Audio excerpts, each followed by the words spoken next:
All right, today we're diving into what I think is truly one of the modern wonders of the world, China's transportation network. I mean, we're talking about a system built on a massive scale, designed to move over 1 billion people. So how on earth does it all work? Let's get into it. Just think about that question for a second. How do you connect a country of 1.4 billion people? You've got these sprawling megacities on one hand, and then these vast rural landscapes on the other. It's not just about building roads and rails, right? This is a logistical challenge on an absolutely epic scale. And the answer is just as epic. You do it by building one of the most advanced, most integrated, and frankly kind of mind-boggling transportation networks on the planet. And you know, this system is so much more than just infrastructure. You can really think of it as the circulatory system of the entire nation. Okay, so first up, let's take a look at the big picture. How does a nation of this sheer size stay so constantly and so efficiently in motion? Well, whether you're trying to cross the whole country or just trying to cross the street, you've got a whole suite of options right at your fingertips. From the futuristic high-speed rail all the way down to the humble shared bike, we're going to break down each of these key players. So, our first journey is going to be the cross-country dash. We are hopping aboard what's sometimes called the Silver Dragon, and that is China's incredible high-speed rail network. Get ready for this number, 350 kilometers per hour. That's over 217 miles per hour. I mean, speeds like this don't just make your travel faster. They fundamentally change how you even experience distance. To put that into perspective, just think about the trip from Beijing to Shanghai. It's a distance that's kind of like going from New York City down to Charlotte.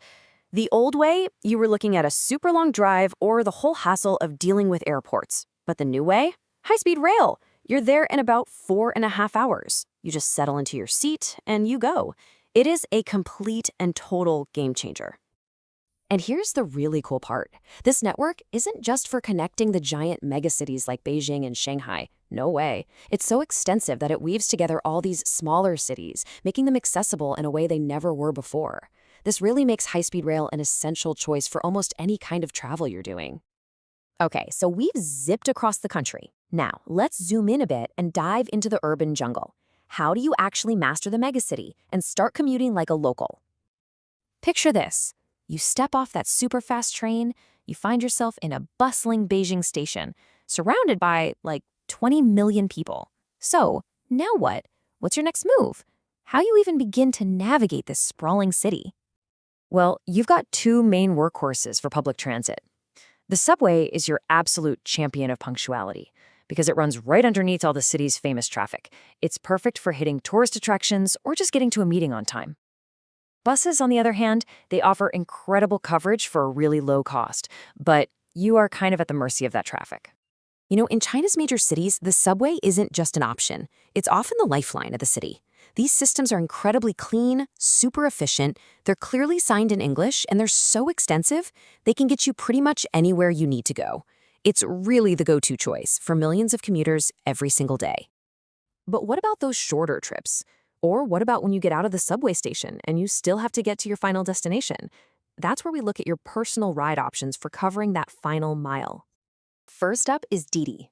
Now, if you're thinking of something like Uber or Lyft, you are exactly on the right track. This is China's #1 ride-hailing app, and it's an incredibly convenient way to get a personalized door-to-door ride whenever you need one.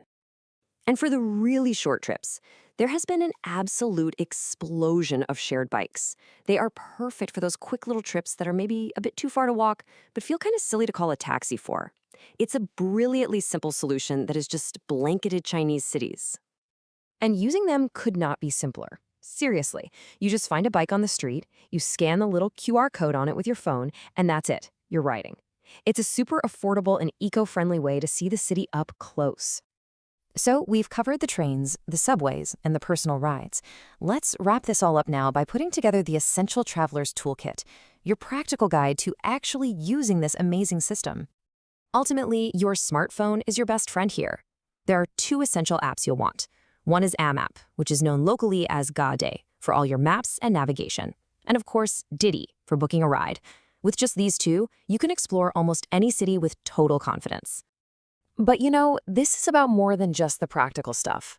Learning to navigate this system is a fantastic window into local life.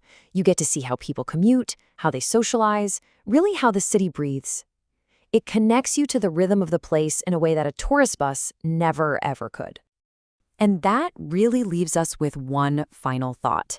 If you believe that a country's transportation network is a true reflection of its ambition and its vision for the future, then when you look at this incredibly advanced system, it really begs the question, where is China headed next?